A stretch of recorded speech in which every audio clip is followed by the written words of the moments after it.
सियासी हिंदू दिख रहा है आपको, नहीं दिख रहा क्या? नहीं, मैं जवाब देना चाहता हूं। अंसार रजा साहब ने बड़ी अच्छी बात कही, अंसार रजा साहब ने बड़ी अच्छी बात कही कि 2014 के बाद ये बात आई है कि इस देश में बड़ा हिंदू कौन। सर मैंने नहीं कही ये बात, जिनको आपने पद्मश्री दी। आपकी बात से मैं सहमत हूं, आपकी बात से मैं सहमत हूं। कारण क्या है ना, 2014 से पहले तो हिंदू की कोई बिसात ही नहीं थी। नहीं सर, सारी बात यह थी कि बड़ा मुसलमान कौन। अब सुनिए, मैं बताता हूं, देश आजाद हुआ से पहले जो 6 साल तक अटल बिहारी वाजपेयी की सरकार रही है, उसमें हिंदू को कोई बात नहीं थी। पूरा नहीं सर, अब क्या? अरे भाई पूरी बात सुन लीजिए। आपको 2014 के बाद तो अटल बिहारी वाजपेयी के शासन में क्या था? संविधान बना, बाबा साहब अंबेडकर के संविधान में कोई सेकुलर शब्द नहीं था।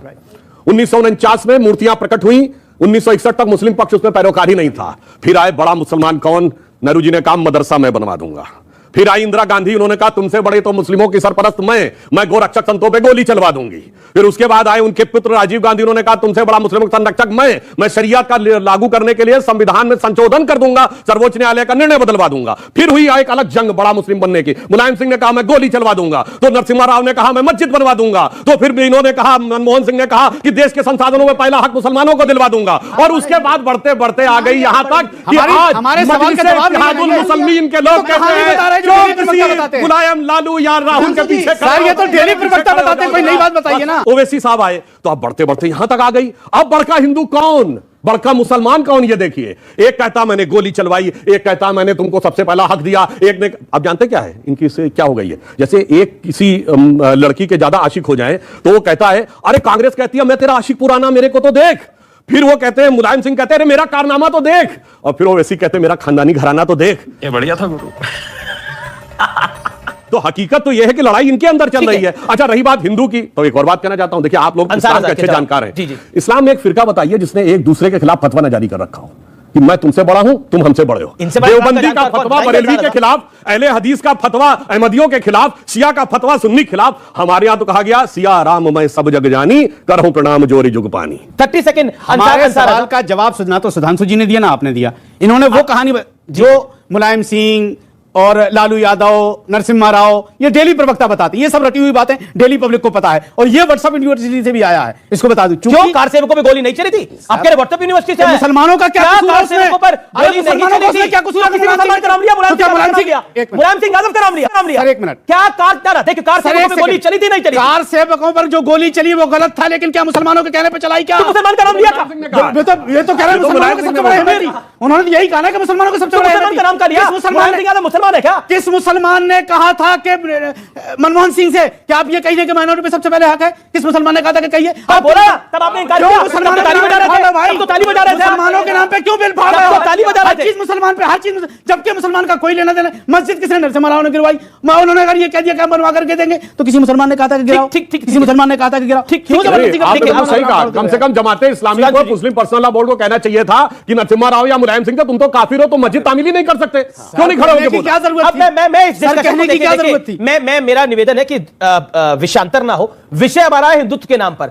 मैं आपके पास आता हूं शोएब जमाई, हम कई बार इस देश के अंदर देखते हैं कि डराने का माहौल क्रिएट किया जाता है। इस देश के अंदर ही शाहीन बाग हुआ और डराया गया कि देखिए इससे नागरिकता चली जाएगी। आप भी थे उस आंदोलन के अंदर जब आप भी कहते थे देखिए नागरिकता चली जाएगी। आज करीब करीब 2 साल से ऊपर हो गए हैं उस पूरे घटनाक्रम को। क्या आपकी नागरिकता गई है? सवाल है नहीं गई है, लेकिन डराया गया और डर का माहौल ऐसा बनाया गया कि Hindutva is equal to Boko Haram और आईएसआईएस। वो बोको हरम जो औरतों को सेक्स स्लेव बनाता है, वो बोको हरम जो बच्चों की गर्दनें काटता है, वो बोको हरम और आईएसआईएस जो नरसंहार करता है।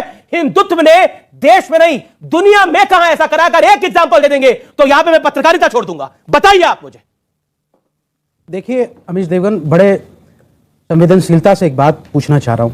मैं सुधांशु जी की, डॉक्टर साहब की बात बड़ी करता हूं, ठीक है। इन्होंने कहा कि हम बड़े हिंदू हैं, ठीक है साहब, आप बड़े हिंदू हैं, आप हिंदुत्व के खैर खां हैं बहुत। मुझे बस इतना बता दीजिए कि जब इस बड़े हिंदू के सरकार में आने के बाद कितने हिंदू बच्चों को नौकरी मिली, इसका डेटा ले आइए।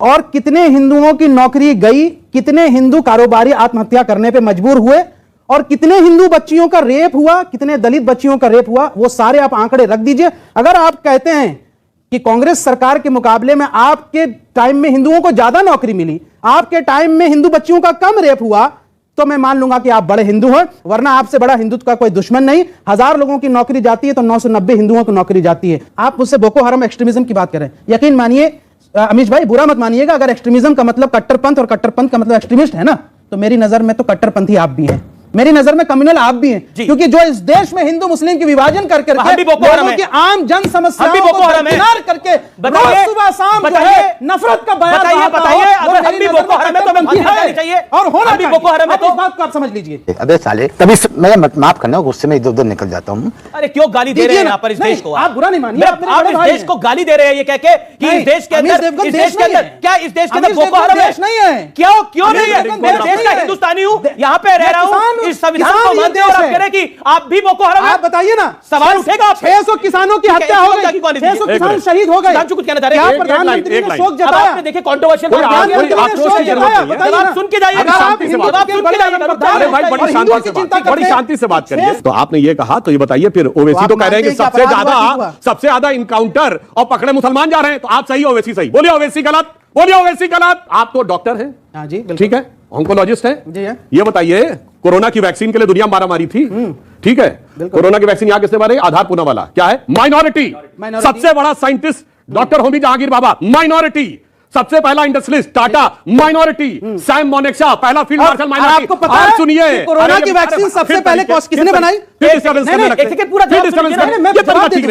जवाब बोलते हैं, मैं बोल लूं, अपने टर्न का इंतजार करिए, अपने टर्न का इंतजार करिए। आप लगातार बोलेंगे, ऐसे कैसे चल सकता है? हाँ, इतना देर तो आप ही बोल चुके। अब जानते हैं क्या होता है इनके सामने समस्या क्या है? अब मैं कह रहा हूं जाके कोई चेक कर ले। ये कहते हैं आज 2.5% मुस्लिम क्यों रह गए? 1931 के सेंसस देखिए, देश की जो वो थी रेट ऑफ लिटरेसी वो थी 8%, उत्तर प्रदेश में थी 7%। वो जातिगत है इसलिए मैं बोल रहा हूं 31 में। हिंदू समाज में सबसे पढ़ी लिखी जाति मानी जाती थी ब्राह्मण, उसकी 15%, राजपूतों की 13% और सैयद मुसलमान 24%। समझ रहे?